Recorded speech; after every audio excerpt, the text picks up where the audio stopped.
Back in the 1990s, we were all about that rebel life. I mean, come on, we lived for skateboarding. We stuck to our straight edge ways. We didn't give second thought to being politically correct, or hell, we didn't even talk politics. We were blasting Rage Against the Machine, Public Enemy, System of the Down, Blink-182, and so many others. I mean, anyone who was sticking it to the man and singing about the freedom and the fighting against the system was okay by me. That was the rebellious spirit. The kind that this country was built on. I mean, we had that in spades. We didn't let anyone tell us what to do, but look at us now. We're trading in our need for security for a little bit of safety. And we're quick to point fingers. We're even quicker to label ourselves as victim. Poor me. We're even following mainstream. I mean, we're conforming. We're working our lives away for a paycheck, trading hours for dollars, all the while putting our trust in the very system we used to challenge our futures. They're all tied up in our 401ks, the very system we once thought we didn't need. It's like we've forgotten where we came from. And it makes you wonder, how did we even get to this point? And now, in the post-pandemic world, we're just sitting on the sidelines, waiting for someone to give us direction as to where to go, and trusting the damn establishment to tell us what's next? Well, I'm sorry to burst your bubble, but that's not reality. In today's episode, I want to go right straight to the source. And I want to share with you what I think is really going on, in hopes of rekindling some of that same 1990s spirit we once had. I'm Chris Naugle, and this is What Now? I don't know what's next.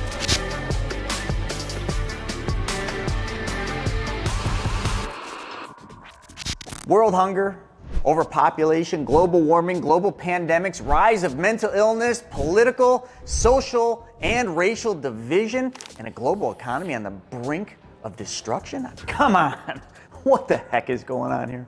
It's almost like the world needs a reboot. Reboot. I mean, come on, just hit the power button, unplug it, and reset everything.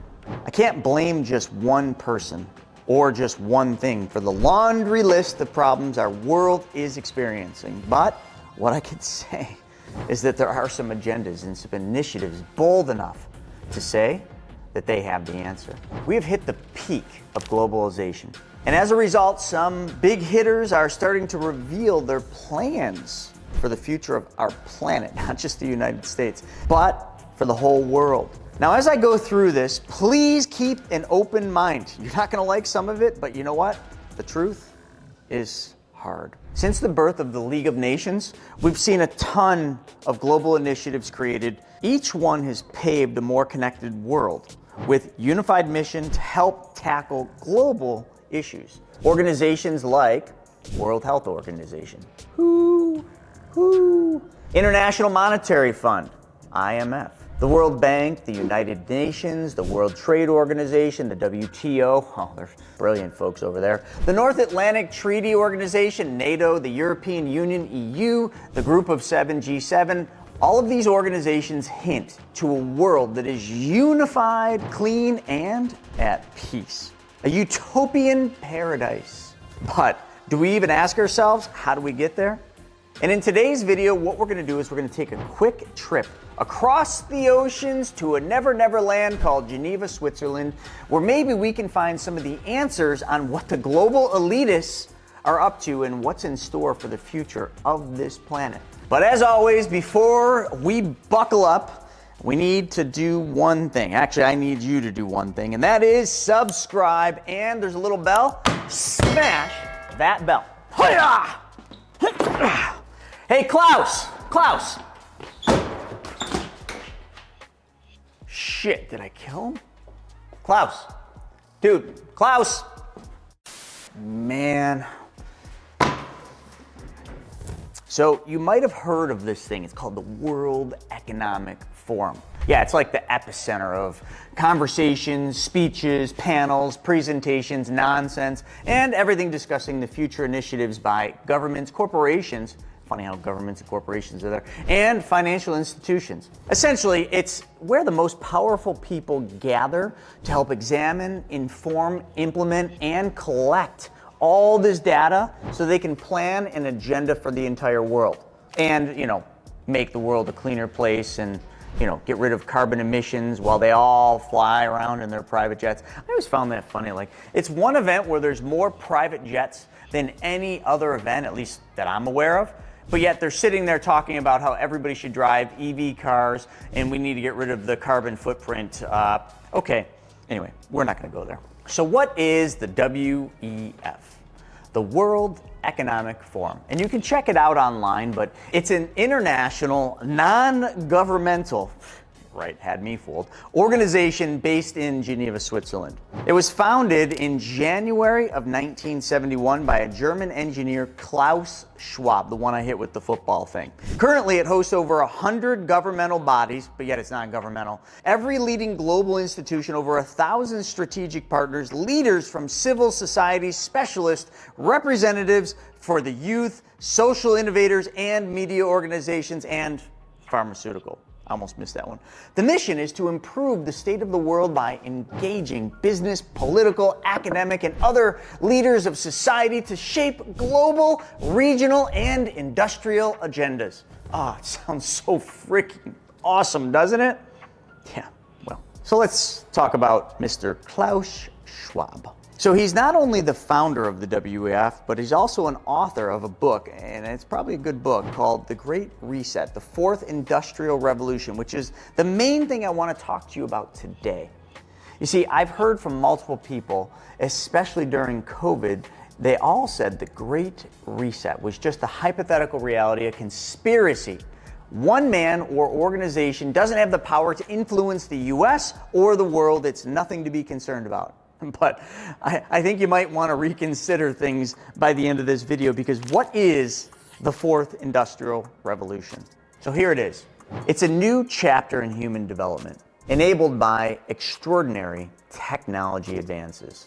And all of it was led up to through the first, second, and third industrial revolutions. These advances are merging the physical, digital, and biological worlds in a way that creates both huge promise and potential peril. I mean, take a look at this interactive spider web chart. It's pretty crazy.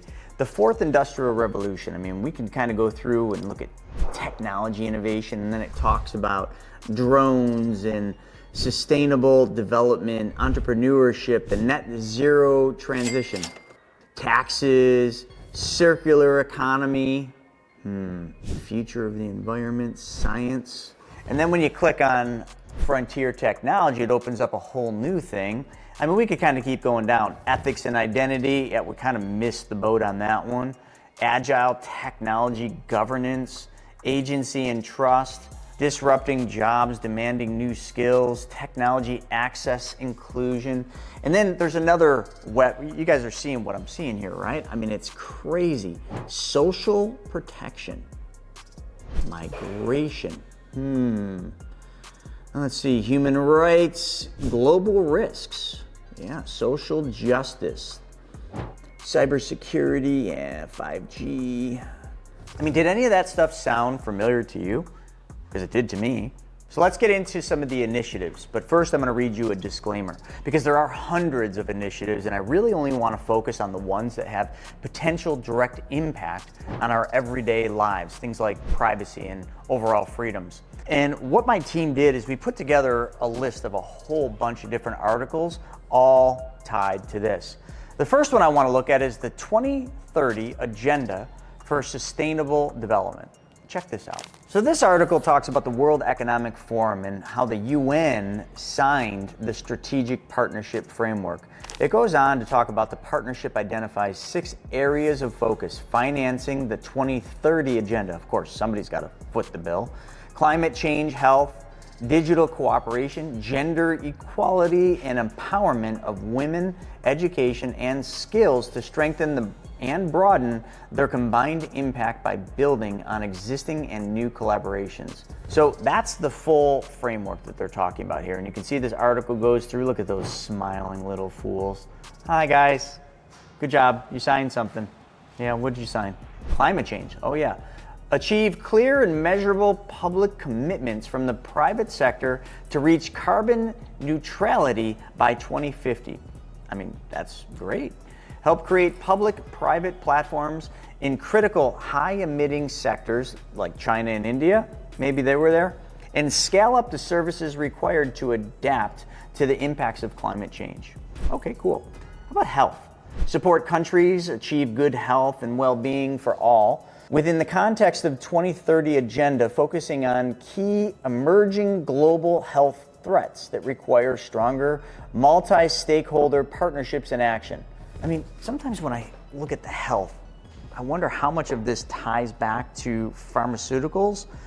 I don't know. Anyway, I'm all for it because other countries, especially like emerging countries, they need a lot of help in this. I think here in this country, the United States of America, I'm going to save my thoughts for later. Digital cooperation, gender equality, and empowerment of women. Let's see, what are they saying about this?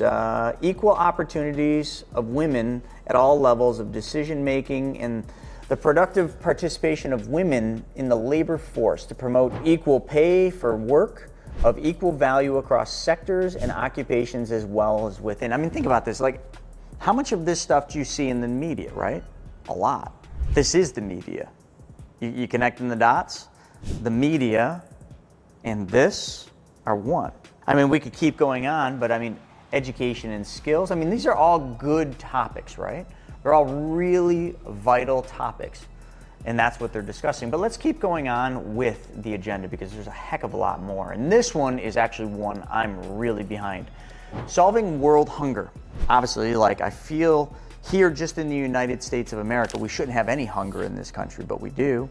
And I think this country could do far more to help solve this, world hunger. But look at that man right there. Who's the first person that you see to solve world hunger? Bill Gates. Now, to each their own, but Bill Gates says global hunger crisis is so immense that food aid cannot fully address the problem. Agreed, Mr. Bill Gates. So Bill Gates argues, and he says, the breakthrough is really in farming technology.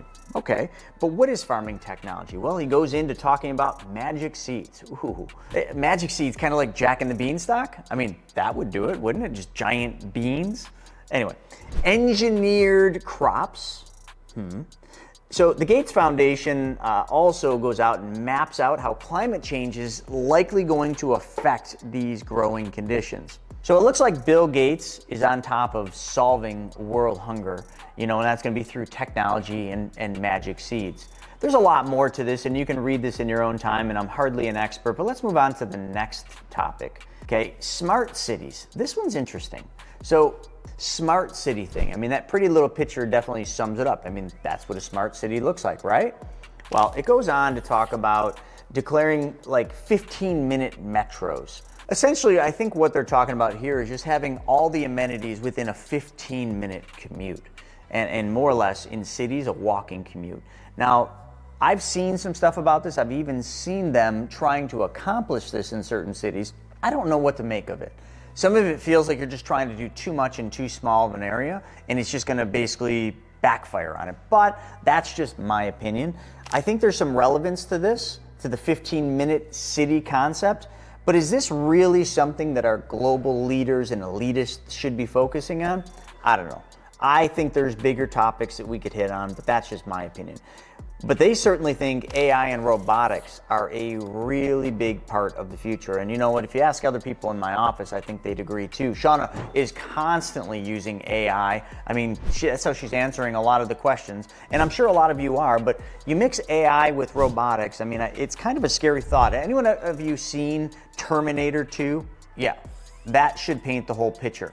Now, hopefully they can get it better than that movie got it, and we don't have Terminators just wiping all of humanity out. But I mean, mixing robots with AI, which some would argue is smarter than humans, others would say not quite yet, but it has the ability to be. Anyway, and we could be here for hours if I cover all these topics, but pandemic response. I mean, how did they respond to the pandemic? Good, right? Yeah, I mean, just shut your door, put a mask on, don't leave, or you will die. I live in New York. Oh, you already knew that, yeah. Well, that's kind of the response here.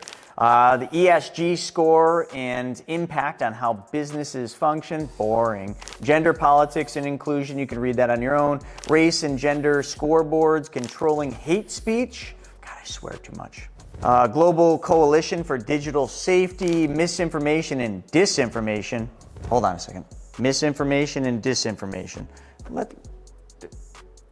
Maybe I should go back to school for that one, because what's the difference? Disinformation, misinformation. Hold on, let's check. Misinformation and disinformation. 10 years. Extreme weather events.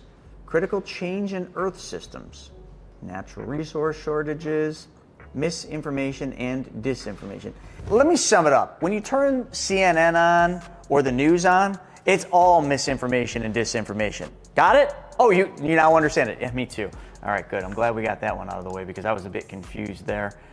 AI censorship. Okay, all right. Internet of Things. Own nothing and be happy. I did read about that. Matter of fact, I saw this in the news. We should just own nothing and be happy. Yep, government's got us. They're gonna take care of everything. We don't need to own anything. We don't need homes. We don't need cars. Nope, nope, nope. They're gonna provide everything. We're gonna have cars that just drive us around. Yeah, we're gonna have buses, and we're gonna, and oh, they're all electric power. Yeah, you knew that already, EV. Yeah, so we should just be happy. I mean, the government's got us taken care of. And then we got blockchain, we got 5G, which 5G's already rolled out. Oh, we got that whole EV thing. You know, it's kind of funny, and I've done plenty of videos on EVs, you know, the EV versus the gas guzzlers. I mean, how's everybody liking their EVs? You like them, huh? Well, the main public is kind of pushing back against EVs. Matter of fact, every car dealership that I drove by coming to the office today, in their lot, you know what they're loaded with? EVs. You know what there's waiting lists for? Gas-powered cars. Maybe everybody's just trying to get the last of the good stuff. It's kind of like, you know, that movie, Joe Dirt, you know, he's like, everybody wants to get a Hemi before Hemis aren't around anymore. Chirp, chirp. So you might be wondering, kind of like me, how are they gonna make all these initiatives a reality? Like, how is this even possible? I mean, this is a broad topic on so many different levels, and bringing it all together, I mean, you gotta have the best of the best of the best, and they gotta wanna really take action. But I mean, hey, Bill Gates clearly wants to take action. He's buying up all the farmland. Yeah, I mean, he is. And he's, I think, isn't he a partner in a whole bunch of foods that are really bad for us, from what I've heard? Yeah, I won't touch this stuff, but I guess that's just the answer for global hunger. Anyway, what do I know? Let me go one layer deeper. So this is interesting, kind of on that last topic, strategic partnerships, right? That's how you make something like this happen. And this is straight off the World Economic Forum's website. It says the World Economic Forum brings together decision makers from across society to work on projects and initiatives that make a real difference. Through collaboration between stakeholders and varied perspectives, our projects deliver concrete and sustainable results and make a positive impact at all levels. See, AI did that. Yep. They just asked AI to define it, and that's what AI told them to put on there. See, this is what Shauna does, like probably what you do, right? You want to write something like that? What do? You just tell, hey, AI, could you define strategic partners on how we can fix all of the world problems? And that's what AI came up with. Pretty crafty. See, I told you we're working on AI, and we're bringing together some robotics, so I haven't figured that part yet. Anyway, so what my team did is actually took some of the biggest names and the biggest sectors for these strategic partners. I mean, check this out. Here's a list of the most well-known businesses. Technology and e-commerce, yeah, we all know that. Alibaba, Amazon, Dell. You got Google in there. You got IBM, Microsoft. Financial services, oh, of course, Bank of America's in there. Barclays, BlackRock, Goldman Sachs, JP Morgan Chase. Energy is BP, Chevron, Saudi. Let's see, consumer goods and pharmaceuticals. We got the Coca-Cola company. We got Johnson & Johnson. Let's see, what else we got? Well, Nestle, Pfizer. Ooh, Pfizer's in there. Consulting and professional services. We've got some big ones there too. Check them out. Automotive and transportation. We got some Uber in there. We got some Volkswagen in there, some Volvo. And those are just some of the big ones. I mean, there's a lot more. I mean, it goes A through Z. So I think the big takeaway here is that all those big companies, those household names, they're all working together to push these initiatives. Agenda, I guess you could call it. And then you sprinkle in some governmental interference in there. I mean, yeah, the Fed's probably somewhere intermingled. Yeah, and probably the devil. I mean, he may or may not have popped into the World Economic Forum, but you would have never known who he was. He might have looked like Bill Gates, or maybe it's Klaus. Who's keeping track? So, I mean, this right here points out how they're doing it. I mean, the biopharmaceutical industry provides 75% of the FDA's drug review budget. Is that a problem? Well, Forbes seems to think it is in this article. I mean, read through that article. I mean, come on, that just seems a little bit wrong, that the people funding it are the people that are driving their initiatives. Oh, well, let's see, how much more of this crap is there? So I wonder how much the hedge funds have to do with this. I mean, we need money for all this stuff, right? I mean, pharmaceuticals got some cash, but I mean, hedge funds, yeah, they got some money. So BlackRock. Let's talk about BlackRock's former sustainable investing chief now thinks that ESG is a dangerous placebo. This is a CNBC article. I mean, I'm just trying to show you, this is how they're ramming this stuff through. This is exactly what they're doing. You think there might be some manipulation in there? Just asking for a friend. So now this is just my opinion, and don't hold this as fact, but think about BlackRock and Vanguard. Pretty much between those two, they have a piece of just about everything. So that gives them some controls in other businesses. Now, I remember hearing, and this article actually says about that, but I remember them blackmailing businesses. And they'd blackmail them by saying, we're gonna pull your funding. GM was one of them. We'll pull your funding. Then there was the whole thing with Elon. You heard about that thing with Tesla, right? Basically, he was forced to conform, otherwise the banks wouldn't give him money that was needed. But I can't remember the articles and I couldn't find them. They're probably gone now. But think about the blackmailing that's probably going on, all using the puppeteering of, we'll pull your funding. Here's the money, but you can't have it unless, oh, nope, this is the initiative. Yep, we need you to drive this home. EVs all day long. Another one that I remember, and this is pretty hot and heavy still, but the Bud Light commercial. You know, the one with the transgender.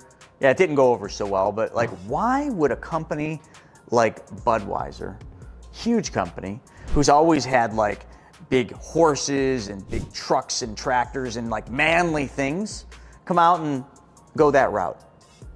Could it be because this is the initiative?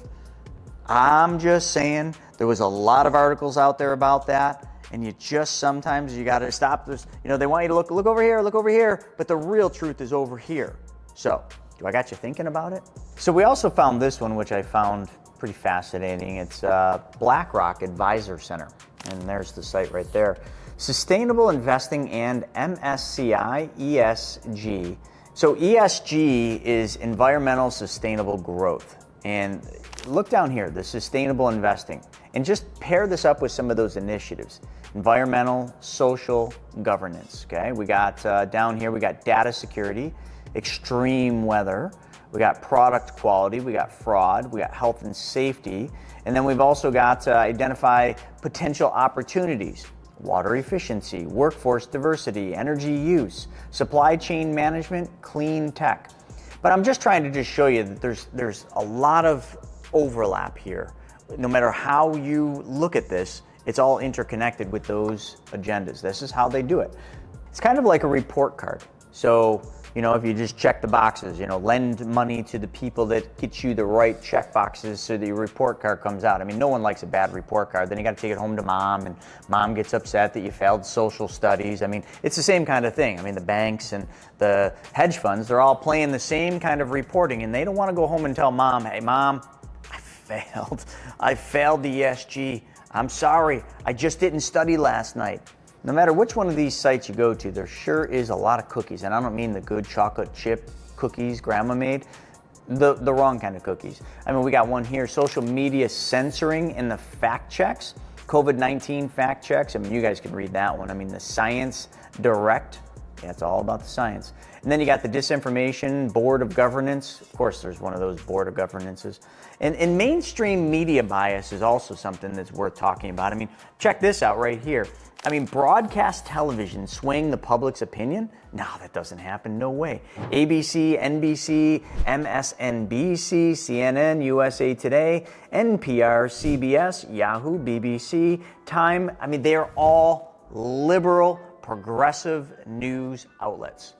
Look, I'm not making this up. I'm literally, the facts are right here. Like, don't shoot the messenger, although you probably will. I can't wait to see the comments. Yeah, by the way, put your comments below.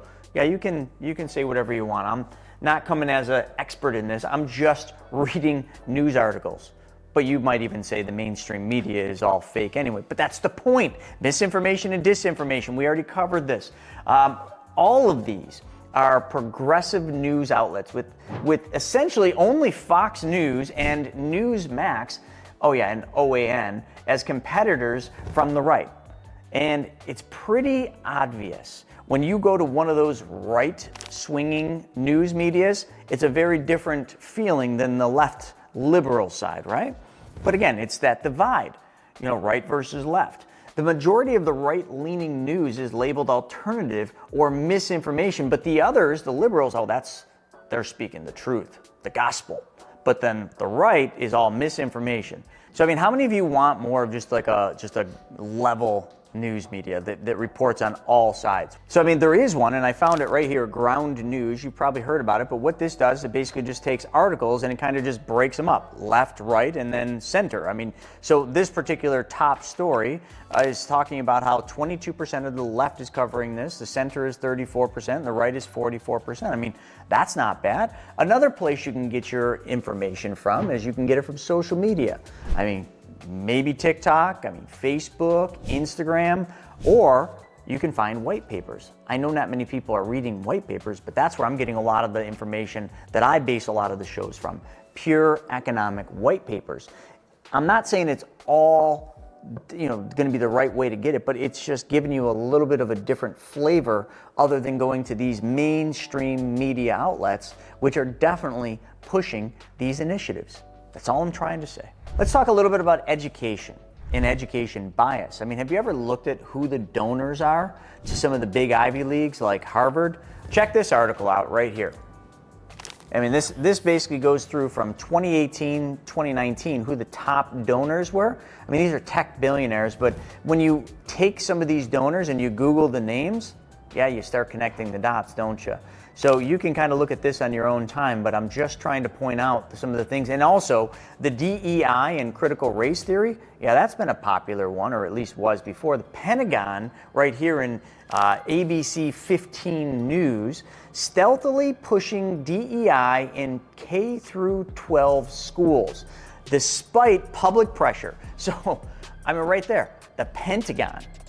When is the Pentagon pushing an initiative through the schools? All I can say is, like, I have a 3.5-year-old, and she's just not going to go to regular school. She's just not, because until they can clean this kind of crap up, like, you just sometimes got to put your foot down and decide what you want your kids to learn and how you want them to get an education. And sometimes that's going to cost more money, and that's the sad thing, because a lot of people pay taxes, as I do, clearly pay, you know, school taxes in New York, but like, if you don't want your kids to go to school, you still got to pay for everybody else to go to school when they're pushing, I mean, these kind of initiatives. I don't know. Some of you probably are like, hey, I'm fine with that. Others are probably like, nope, I'm not okay with that. Again, critical race theory, to each their own, but exactly that. You don't need to agree. You can agree to disagree, but everybody has to just take their stance right here. Before it was the masses, the people, the 95% who were the revolutionaries. Now, for this global revolution, or as they call it, the Great Reset, it isn't being run by the people. It's being run by global elitists, mega corporations, and central banks and governments. They make the masses think that they're making change with social justice movements, policy reform, and environmentalists. But all these things are just an agenda. And who does it really favor? Does it favor you and your family? I think that's the question you need to ask yourself. So here are some of the things that I would say are threats. Number one, higher taxes. I mean, you got carbon taxes, tourist and travel tax, green tax. You definitely are going to see higher gas prices. You're going to see controlled farming and the food industry. I mean, remember the France boycott? You're going to have a tax on information, censorship of free speech, and misinformation for sure. You're going to see a decrease in independence, own nothing, and be happy. Controlled infrastructure like EV cars in 15-minute cities, social credit systems, vaccine passports. We already saw that. Digital currency. I mean, a lack of privacy. More pandemic lockdowns and controlled forced vaccines. Rise of blackmail and defamation cases. Manipulation of the markets and the investments. Oh, we're not seeing any manipulation now. Labor force reductions and reliance on AI and robotics. We're definitely seeing a rise in immigration. We're seeing the removal of the free markets and the opportunity to grow. We're seeing lack of innovation, lack of creation, and the rise of AI. So in conclusion, it looks more and more like we're headed toward a dystopian future. Kind of like 1984. You guys remember that? An Orwellian society. If you don't know what that is, look it up. I always talk about conform or create. And I talk about the 5 and the 95. So what do I mean by that? Well, 5% of the population are financially secure, or we'll just call them what some would say the rich, the wealthy. And then 95% of the population would be the ones that are not financially successful, if we're going to make this about money. But what is the difference between the two? It's simple. The 5% create. They created something. They create a solution for the masses. The 95%, what do? They conform. That's the biggest threat, conformity. So I think it's important that you decide, are you going to create or are you going to conform? Because it's all about your mindset. It's about what you believe in, your worthy ideas. And the biggest thing I can do is I can just bring some of this stuff to the surface so you can see it. But it's you that's got to take action. I mean, write to your local senators, write to your local congressmen and women, and push away from the policies that threaten our republic and our freedom. Do more research. I mean, have healthy, logical conversations. Notice I said logical, not emotional. The power's in the numbers. So now that I've given you some facts about my 2 cents on this topic, what are your thoughts? Do you think there's a greater threat in the works, or do you think that the WEF has our best interest in mind and you think they're there to help us? Comment below, I'd love to hear it. But if you liked today's topic and you want to get away from the system that's controlling you and your money, then it's going to take some work. So if you liked today's topic and you want to get away from the system that's controlling you, then what you're going to want to do is you're going to want to check out this next video right here. In this video, what I'm going to do is I'm going to teach you how to become your own bank and how to take back control of your money. Thanks for joining me. This has been another episode of What Now? What's next? I'll see you on the next one.